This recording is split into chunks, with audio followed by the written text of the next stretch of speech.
Bonjour et bienvenue dans ce dernier tutoriel pour l'année 2013. Ici, nous allons voir le recadrage.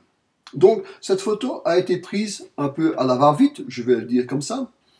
Je me suis empressé de la faire, j'ai mis la fleur au milieu et en même temps, c'est un exercice de recadrage. Voilà, ça ne veut pas dire que la photo n'est pas bonne. Donc, nous allons voir ce que l'on peut faire et ce qui gêne l'œil et ce qui ne gêne pas l'œil. Donc ici, nous avons une très grande zone verte où il n'y a pas de détails.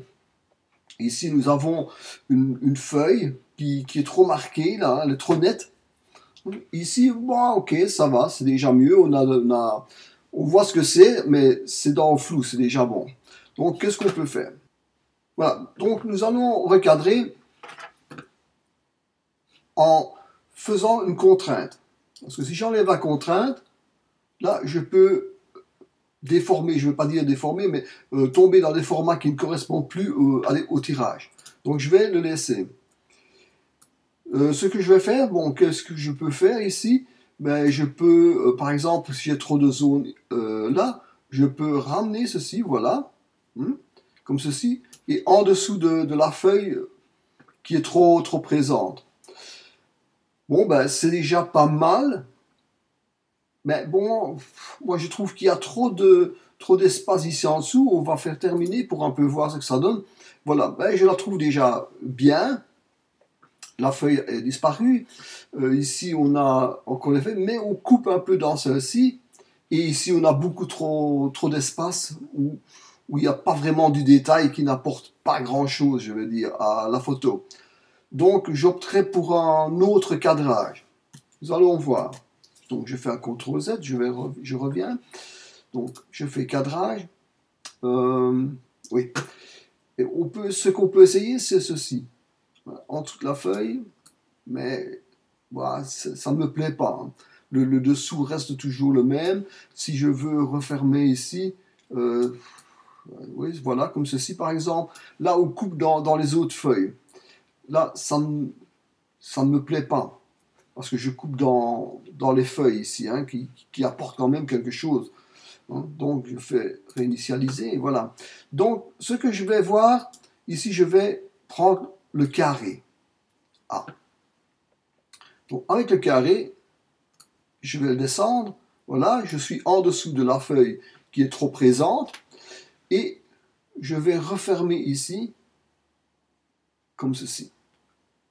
Voilà. Donc, ma fleur vient, vous l'avez vu, hein, sur les points forts de la photo. Hein. Ça ne doit pas être là, non. Hein. Il ne faut pas couper les cheveux en quatre non plus. Hein. Il faut essayer d'avoir une bonne composition. Et voilà. Donc, ça vient sur le point fort. Donc, que fait-il l'œil? Il vient ici, en regardant une photo, c'est toujours de gauche à droite et il zigzague comme ça jusqu'en bas. Et quand il tombe sur quelque chose qui le bloque, ben, il bloque. C'est comme ça. Donc ici, je vais donc faire terminer. Je pourrais mieux vous expliquer. Voilà, regardez. Cette fleur ressort complètement, même s'il y a un peu du flou dedans. Il y a des points nets, hein, ici et là aussi. Hein. Donc il y avait du vent, donc c'est possible. Hein. Je n'ai pas cherché à faire une photo macro. J'ai fait une photo vite fait, quoi. Voilà. Ce que tout le monde peut faire. Et quand même avoir un bon résultat.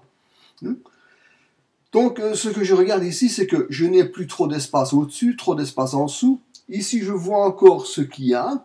Là, c'est dans le flou, c'est bien. Et ici aussi.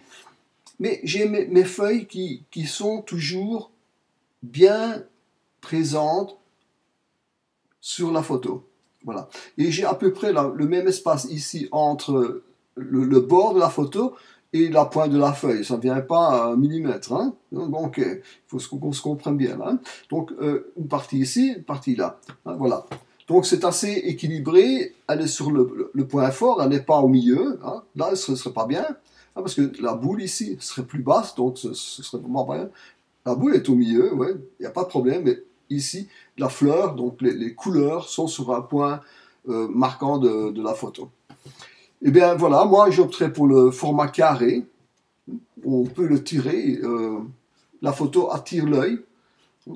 Parce qu'il vient ici, il dit, ah, tiens, qu'est-ce qu'il y a là en dessous, hein? Ah oui, et puis ah oui. Et il ne va pas plus loin parce qu'il n'y a pas de détails assez. Donc, mais il ne se perd pas non plus. Il ne va pas buter contre les bords. Donc c'est un point important. Mais voilà, c'était le dernier tutoriel pour 2013. Je vous remercie de m'avoir suivi jusqu'à la fin. Je vous souhaite à tous une très bonne année 2014 et beaucoup de photos. On se retrouve au mois de janvier. Au revoir. Salut.